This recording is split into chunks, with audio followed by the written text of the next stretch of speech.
Katerina Lavrinec, miesto studijų dalykų dėstytoja Vilniaus Gedimino technikos universitete, kūrybinių industrijų fakultete.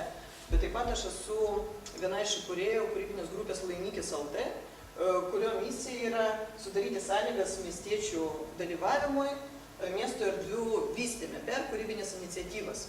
Tai šiandien mes su jumis kalbėsime apie miesto baldus ir apie galimybę miesto, kuriant originalius miesto baldus, atgaivinti miesto erdves ir suburti miestiečių grupės arba ilgalaikiams mainams, arba ilgalaikiam bendradarbiavimui, arba burti bendruomenės įvairiose miesto gyvenvietėse. Tai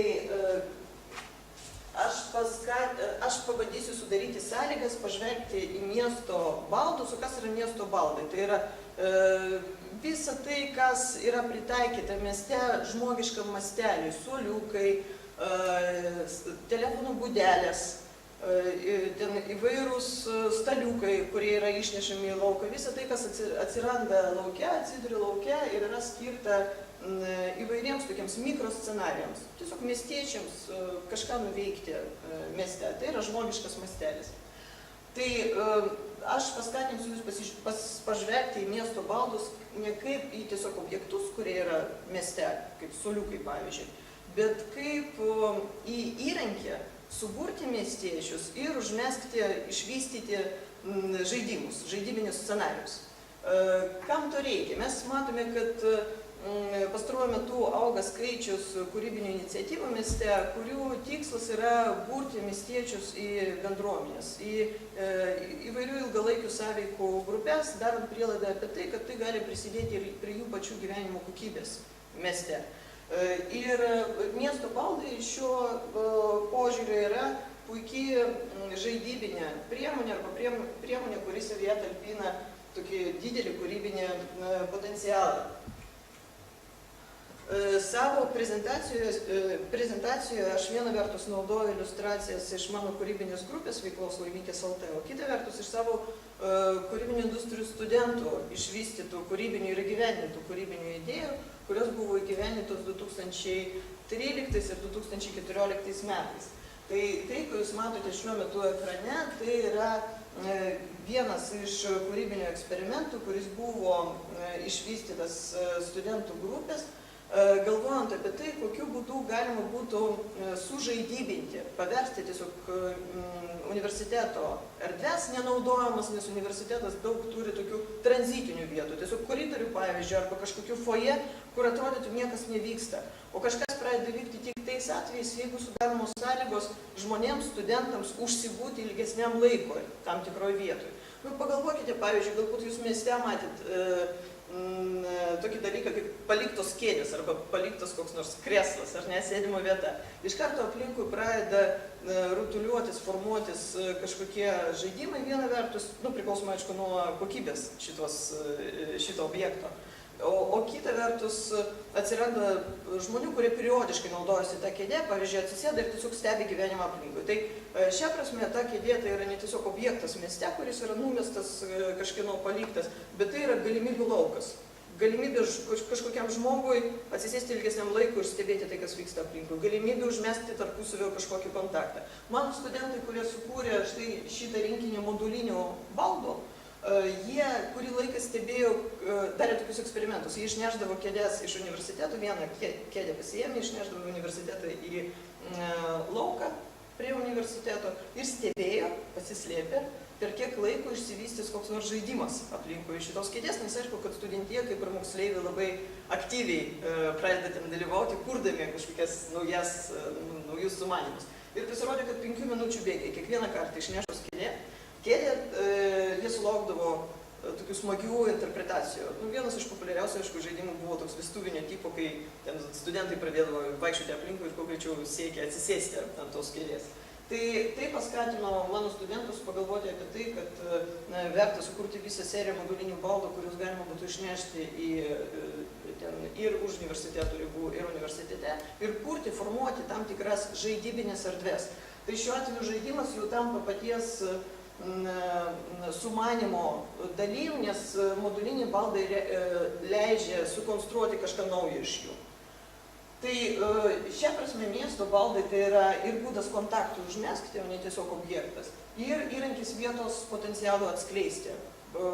Leidžia pratęsti tarsi vietos galimybės. Jeigu foje yra tiesiog tuščia vieta, kurioje niekas nevyksta, tai metus miesto tos baldus galima iš karto sukurti visą aibę kažkokių įdomių veiksmų aplinkui. Taip, tai šis pavyzdys ir aibė kitų, kurį aš dar parodysiu, jie buvo išvystyti mano studentų rengiamų Priartink įvykių rėmė. Kiekvienais metais nuo 2012 metų kūrybinių industrijų studentai rudenį, spalio mėnesį, 2 savaičių bėgyje tyrinėja miesto erdves, keldami klausimą, kokiu būdu miestiečiai naudojasi miesto erdvėmis, koks yra tų miesto erdvių potencialas. Dažniausiai jų žvilgsnis krypsta į apleistas miesto erdvės, kur tarsi nieko nevyksta. Pavyzdžiui, mes turim čia pat Lietuvos kino teatrą, kurio yra tuščia aikštelė ir ten yra stotelė viešojo transporto. Savaime suprantama, kad stotelė pati yra gyvybinga, tuo tarpu aikštelė dažniausiai tarnauja kaip tiesiog tranzitinė vieta. Tai yra miestiečiai tiesiog kerta ją, bet neapsistoja ją. Nors atrodytų vietos yra daug ir jau galima būtų galvoti apie laikiną revitalizaciją, apie laikiną aikštelės prikilimą kokiems nors kūrybiniams veiksmams arba bendruomeniniams veiksmams. Tai po savo atlikto tyrimo, kuris paprastai tęsiasi 1 savaitę, kartais 2 savaitės, studentai išvysto kūrybinius sprendimus toms vietoms. Ir tie sprendimai būna įvairiausi, aš parodysiu jums dar keliais. Čia tiesiog pažymėti taškai, kiekvienais metais studentai vis didesnį teritoriją miesto apima. Tai dar vienas pavyzdys žaidybinių miesto baldų, tai yra vienišų pirštinių klubas. Studentų užduotis buvo atrasti nenaudojamus elementus mieste, kaip kad pavyzdžiui metaliniai stripai.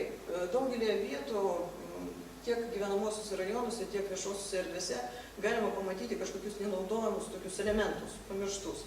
Ir jų užduotis buvo išvystyti kažkokį sprendimą tiems elementams. Viena vertus jie sukartografavo, surašė, kur mieste yra tie elementai, o kita vertus pradėjo siūlyti vystyti sprendimus jiems. Ir vienas iš sprendimų, kuris net mano pačios nuostabai ilgai funkcionavo, išsiliko ir net iki šiol yra gyvybingas, tai buvo vienišų pirštinių klubas, kai kūrybinių industrijų studentai jų iš dizaino kolegijos galvojo apie tai, kaip galima būtų išvystyti mainų sistemą ir išspręsti tokią problemą, kuri pažįstama kiekvienam iš mūsų, kai mūsų namuose voliojasi mėtasi ten viena pirštinė, kokia nors periodiškai pasitaiko, mes visą laiką jūs periodiškai surandam, bet neišmetam, tai nusprendė visą tai sukelti į miestą ir pasiūlyti kitiems miestiečiams išvystyti tokius mainus, nes galbūt kiti miestiečiai irgi yra pametę vieną pirštinę ir gali surasti jai porą čia. Ir stebėtinas dalykas buvo tas, kad žmonės iš tiesų įsitraukė į šį žaidimą ir galima buvo stebėti, kaip vienos pirštinės dingsta, kitos atsiranda ir kelių mėnesių bėgyje šita intervencija buvo gyvybinga. Aišku, kad dabar jos aktualumas jau krenta, kadangi mes viskas dėl sezono, bet tai parodo, kad miesto baldai, nes šiuo atveju tai irgi yra kaip kabykla, bet iškelta į lauką, kad tai yra būdas įtraukti miestiečius į aktyvų savo aplinkos formavimą, bet taip pat tai būdas paskatinti miestiečius išvystyti mainų tinklus, apsikeisti su kitais tam tikrais objektais. Dar vienas pavyzdys, jau iš mano kūrybinės grupės patirties, tai yra gatvės komoda, gatvės komodos idėja, kuri buvo išvystyta 2012 metais pakvietus gatvės menininkams, kurie pasiūlė apipavydalinti šį miesto baldą iškeltą į gatvę, tiesiog komodą, kurią turim kiekvienas savo namuose, iškėlus į gatvę, sukurti miesto kamufliažą. Ką reiškia miesto kamufliažas? Tai buvo jau grafiti menininkų pasiūlyta idėja, kad šiaip būtų neblogai miesto tos baldus žaidybinius užmaskuoti.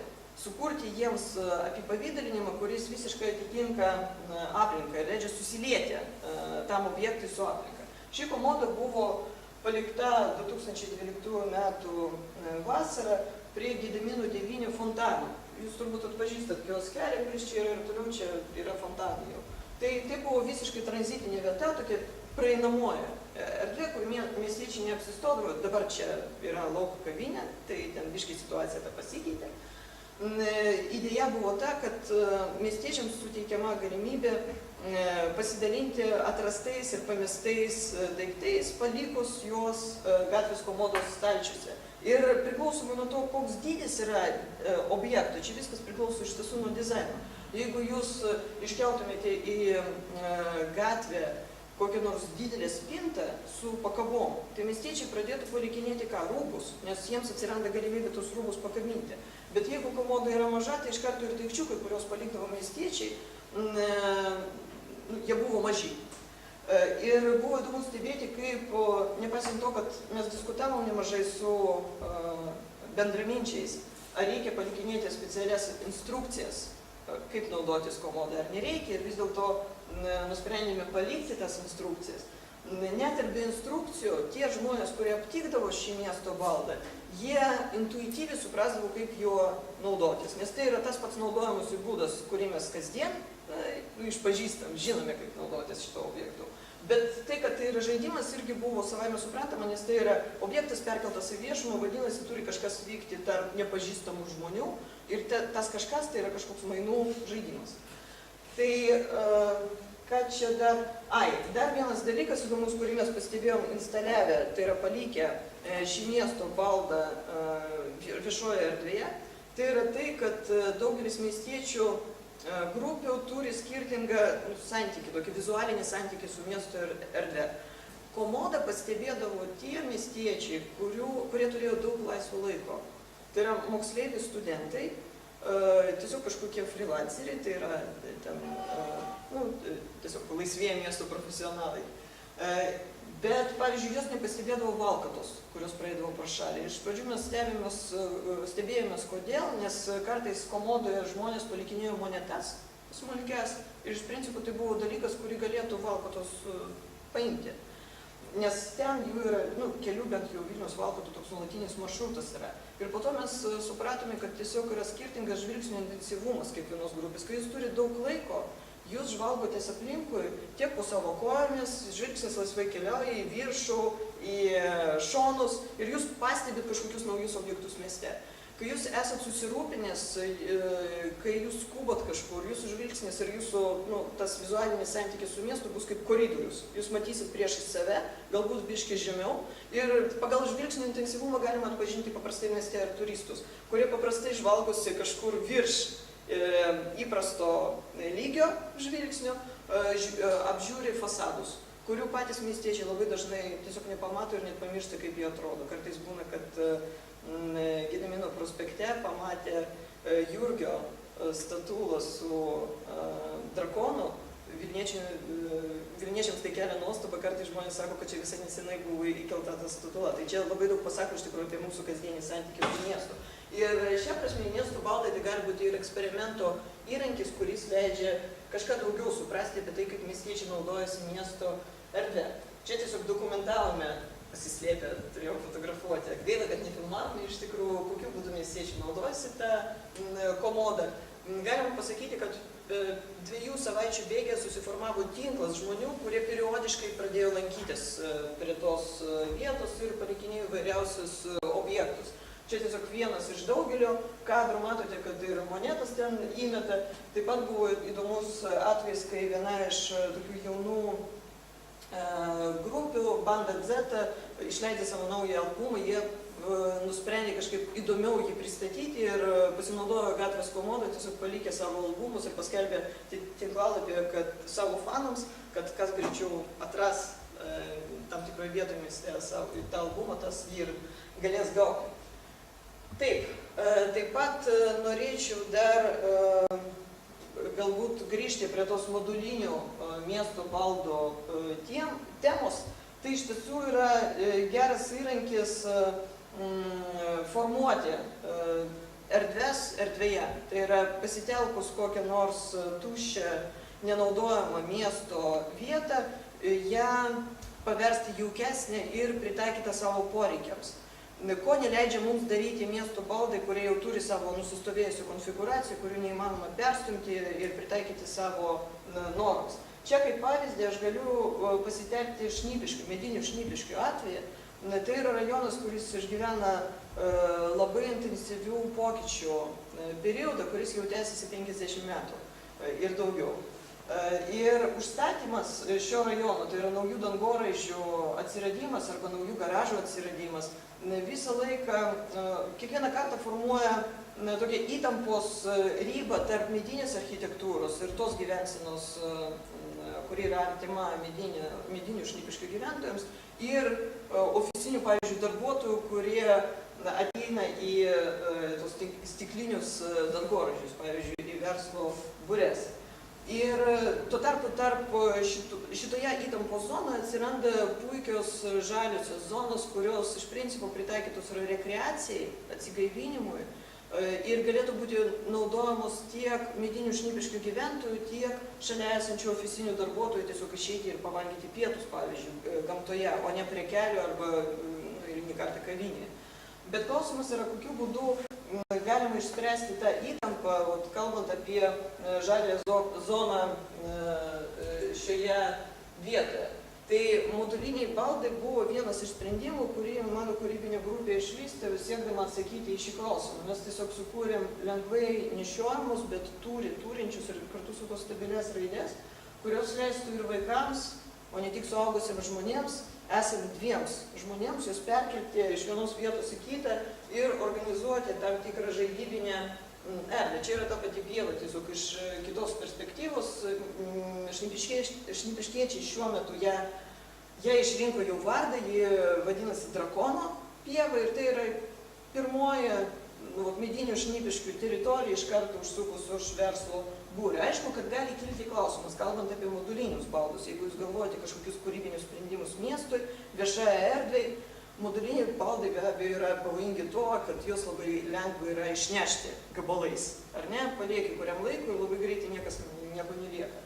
Tai mes irgi su ta tema dirbame ir galvojame, kokiu būdu galima būtų kaip tik motyvuoti miestiečius dar labiau arba šio rajono gyventojus prižiūrėti šios baldus. Tai mūsų atsakymas buvo pasiūlyti Šnipiškių gyventojams globoti savo raides. Pasirinkus raidę, turint omenyje, kad mediniai namai turi kiemą vidinį, kur galima laikyti tas raidės, kiekvienas galėjo globoti savo raidę. Ir kadangi tos raidės kartu sudaro žodį Šnipiškės, ir tai yra toks šios vietos ženklas, nes mes galvojame, kokiu būdu galima būtų išvystyti vizualinį atpažįstamą tapatybę rajonų, nes kiekvienas rajonas iš principo, kaip tik miesto baldų dėka, galėtų turėti savo išskirtinumą. Apie ką pamirštama, kai miesto baldai yra užperkami centralizuotai, nes mes matom tos pačius, pavyzdžiui, šviestuvus visose miesto rajonuose, mes matome tos pačius suoliukus iš skirtingų laikmečių mūsų rajonuose, urnas, kas irgi yra miesto baldas, irgi vienodas, bet mes galim pagalvoti apie tai, kad ypač šiais laikais, kai mes dažnai kalbame apie kūrybingumą mieste, apie kūrybingą miestą, apie kai mes siekiam paskatinti pačių miestiečių kūrybingumą, galbūt verta kaip tik decentralizuoti tokio tipo sprendimus ir žaidimo aikštelės kurti taikant jas kiekvienam rajonui atskirai, o ne užperkant centralizuotai ir skirstant skirtingiams rajonams. Tai čia buvo toks pirmas žingsnis, parodant, kad kiekvienas rajonas gali turėti savo tapatybę ir gali turėti savo išskirtinius miesto baldus, kurie pritrauks galbūt ir kitų rajonų gyventojus, nes yra įdomu pasižiūrėti, kągi kiekvienas rajonas išvysto. Ir taip pat tarnauja ne tik kaip miesto baldas, bet ir kaip reprezentacinis įrankis, tai yra įrankis rajonui pristatyti.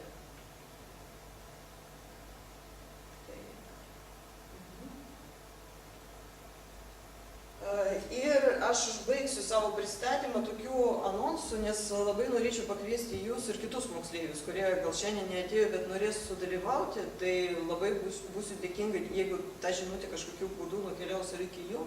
Gegužės mėnesį ir mano studentai, ir mano kūrybinė grupė, mes organizuojame kūrybinės dirbtuvės, kurios yra skirtos miesto baldams. Tai jau yra ne Priartink festivalio, kurį aš minėjau, kuris vyksta spalio mėnesį rėmuose organizuojama, bet veikiau siekiama koncentruotis į skirtingus miesto gyvenamosius rajonus, bendradarbiauti su vietos bendruomenėmis ir galvoti arba tiesiog vietos gyventojais, nes kartais mūsų rajonuose sunku net kalbėti apie vietos bendruomenės, yra tiesiog pavieniai gyventojai, reikia galvoti tada, kaip juos suburti. Ir kaip tik miesto valdai yra įrankis suburti miesto gyventojus į bendruomenį, į kažkokias socialinės grupės. Tai gegužės mėnesį darysime dirbtuves, į kurias viena vertus siekime pakviesti dizainerius, kurie išeitų į gatves ir kartu su miestiečiais aktyviais išvystytų miesto baldų sprendimą. O kita vertus mes labai kviečiame skirtingų rajonų gyventojus aktyvius irgi prisidėti, galvojant idėjas, kas, arba tiesiog atsakant į klausimą, kas praverstų jų rajonams, kokių sprendimų ir kokioms problemams jie norėtų išvystyti ir matyti ir realiai gyveninti savo rajonams. Nes kartais gali būti, kad kai dizaineriai ateina iš vienų miestų rajonų, tai ir sprendimai yra orientuoti būtent į tos rajonus. Tai mums reikia dar sutraukti kuo daugiau skirtingų rajonų atstovus. Tai aš labai kviečiu dalyvauti, jūs galėsit užsirašyti mano kontaktą ir rašykite, jeigu bus kokių nors idėjų ir noro prisijungti prie šitos iniciatyvos, kurie leidžia ir studentams išeiti už universiteto ribų ir eiti jau į tikrąjį miestą ir jį pradėti keisti, bet ir jums, jau moksleiviams, irgi sudaro galimybę įsitraukti į šitos kūrybinius procesus. Tai ačiū Jums už dėmesį ir aš lauksiu Jūsų klausimų.